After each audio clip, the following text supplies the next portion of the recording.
Hey, it's your boy Crypto Expat Live, back at another video. We're going to talk a little bit about a lot of things, okay? So let's just get into it instead of trying to explain it for the last 30 seconds to a minute, then get into the content. Let's just get into it right now, so stick around.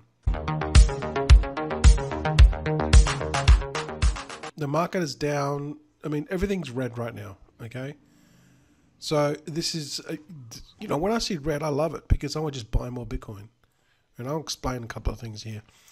Just know that if you guys were in the last bull run, right, you learned those lessons, okay? That's all I'm going to say.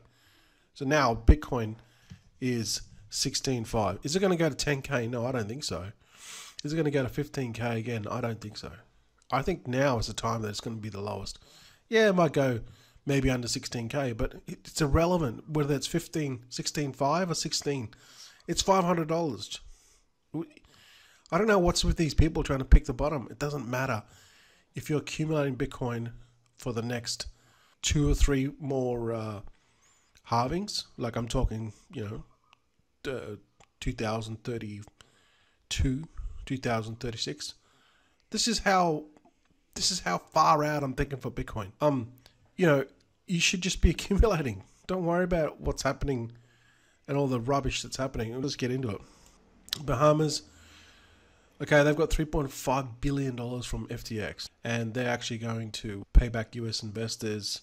I'll put this article, but that's basically the gist of it. The money that they got their FTX, they're going to put that towards the bankruptcy filing. Okay, so at least unsecured creditors, which is the people that get paid last, which is the mom and pop people, maybe they'll get more back, which is a good thing. So, yeah, thanks Bahamas, if you're one of those unsecured investors for FTX. Bitmain founder backed asset manager is to delist Solana. So this is big news. So Solana's getting a lot of FUD lately because of FTX. They were heavily backed FTX with the FTT because FTT was on Solana, right? So they're copping a lot of this flack from FTX. And look, Solana hasn't been the most, stable blockchain. Okay, they've had their fair share of issues, but I think that this is, right now it's just a FUD, and they're just like, a lot of this backlash and a lot of this, what is happening with FTX and Sam Bankman-Fried, it's just having this flow-on effect, and everyone's just trying to separate themselves as far as away from FTX and Sam Bankman-Fried. And unfortunately, Solana, which was a big backer of FTT, they're absorbing they're gonna get a lot of the brunt of that, So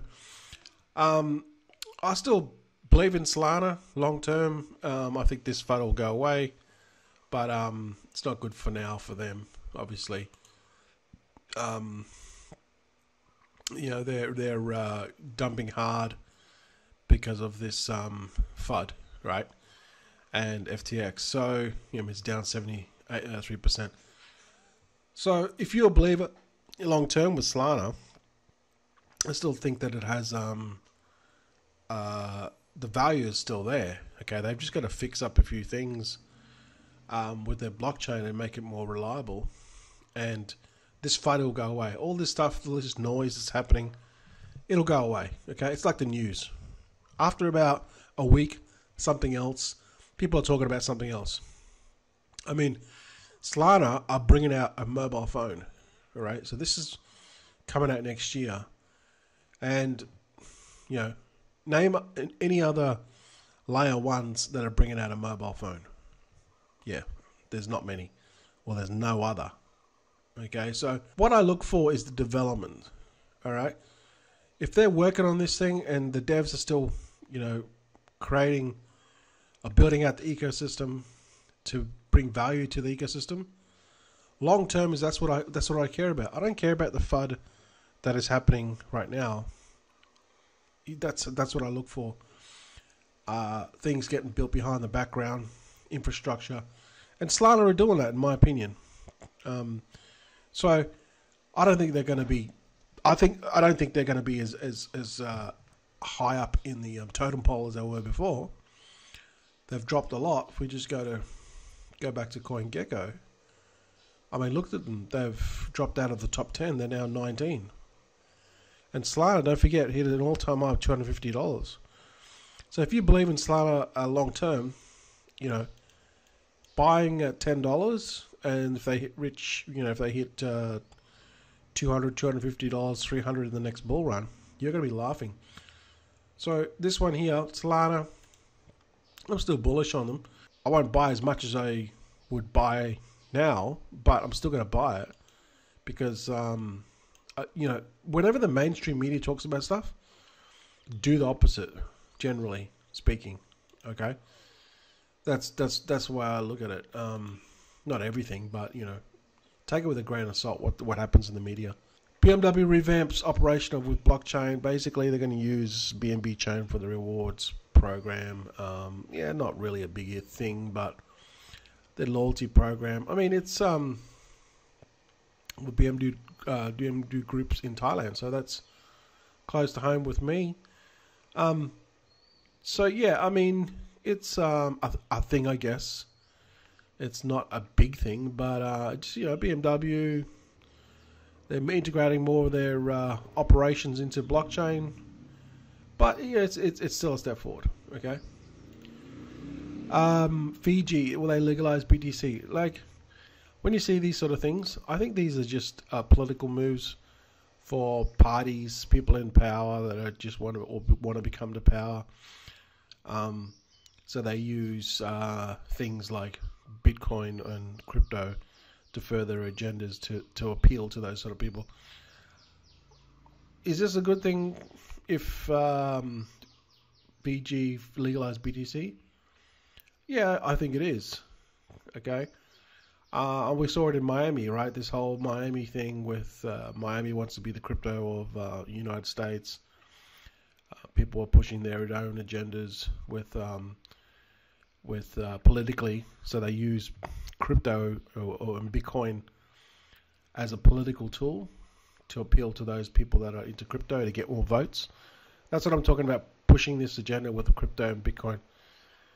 Do I agree with it all? No, you know, because they're just using Bitcoin as a political tool to further their own agendas. But on the trade-off of that is, yeah, it'll get Bitcoin more out there, and people will talk about it more because, you know, politicians are talking about it, right? MicroStrategy, these guys, everyone's talking FUD about crypto because they think that FTX and FTT is crypto. No, FTT and FTX was a scam.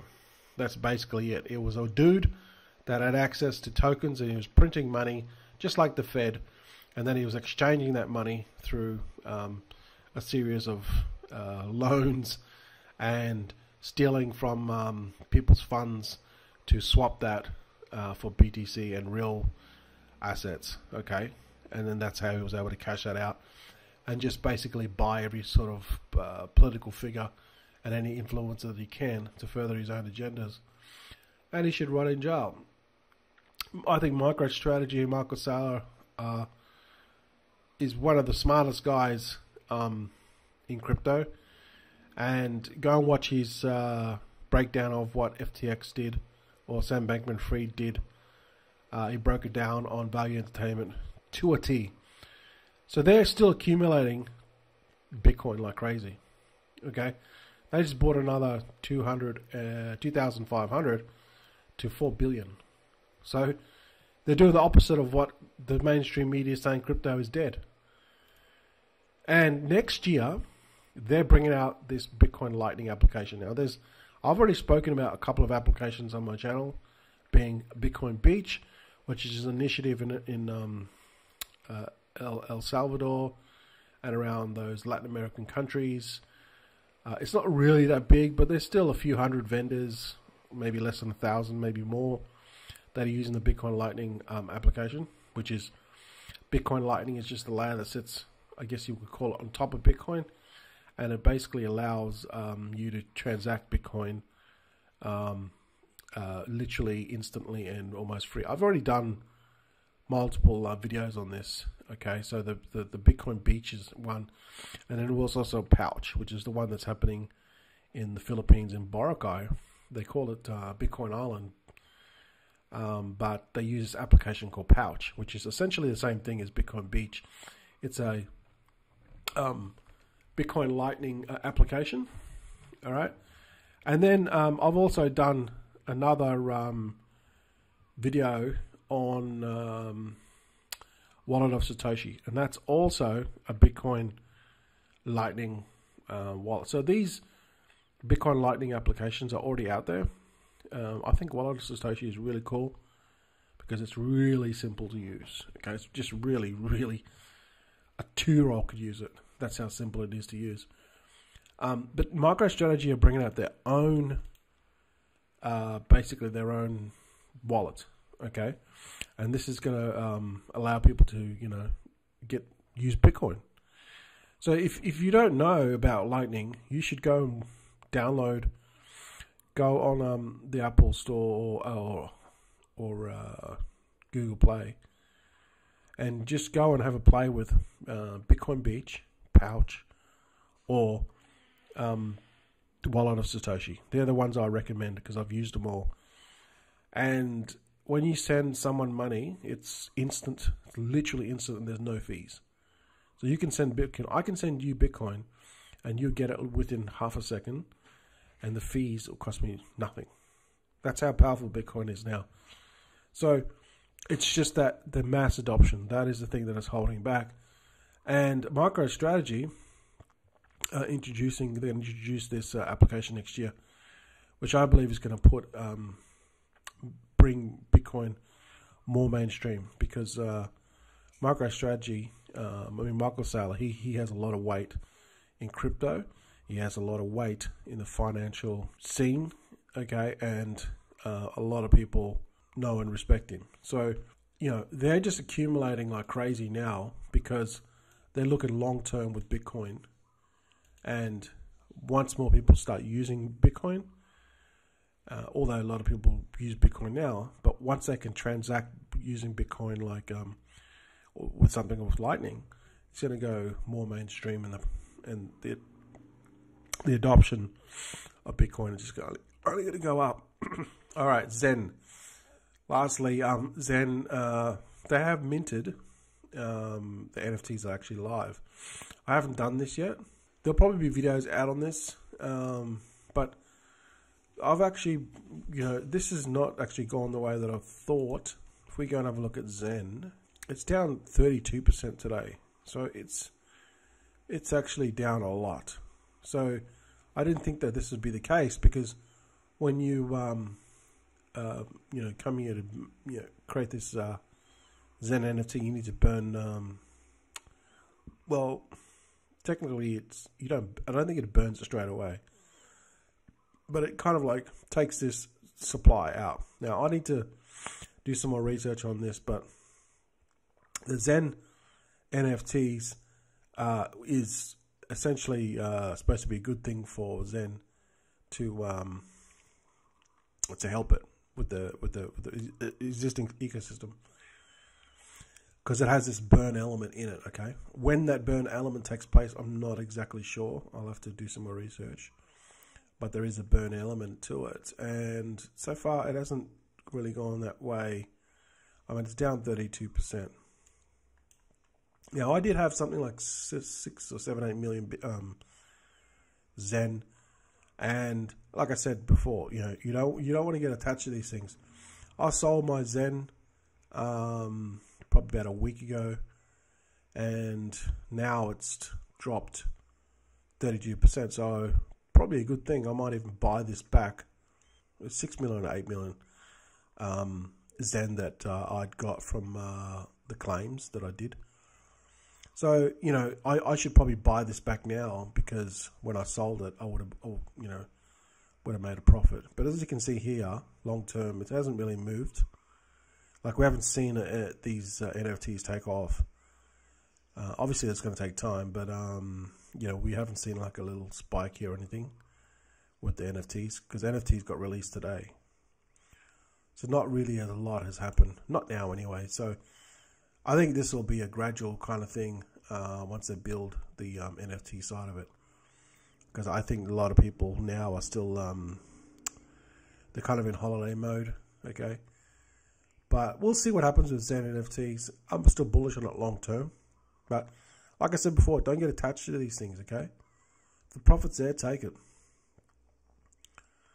And lastly, you know, just keep on accumulating. This is not financial advice, of course. This is what I do. I just keep on accumulating Bitcoin. I don't listen to the FUD and all this other stuff. At the moment, it's just a noise and it's a cleansing of what is happening in the crypto space. I just keep on accumulating Bitcoin because Bitcoin is truly decentralized and it's not controlled by a certain particular entity or one person. It's controlled by the people. And the price of Bitcoin goes up and down because of people that buy and sell it and people that believe in it. So that's why I just love Bitcoin, because it's decentralized. Okay, it's trustless, it's permissionless.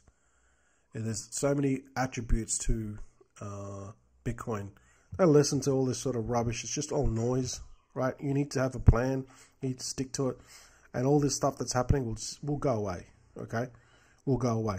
So what we learned from the last bull run was it dropped to 3,400, and I learned my lessons. I should have accumulated more then. I won't make the same mistake now. Now it's going to go to 3,400 again. No, it's not. It's. I don't believe it's going to go less than 15, 14. It's not going to go to 10. So the best thing I can do is to accumulate more now while the price is down, because we are going to have the biggest bull run in history when the next bull run comes. When is that? Probably 2024 sometime. So we're at least a year, 18 months away in my opinion. Could be sooner, but that's what I'm thinking to myself. Let me know your thoughts below. Thanks for watching. Don't forget to subscribe to the channel. Share this if you can, and I'll see you guys in the next one. And lastly, Happy New Year.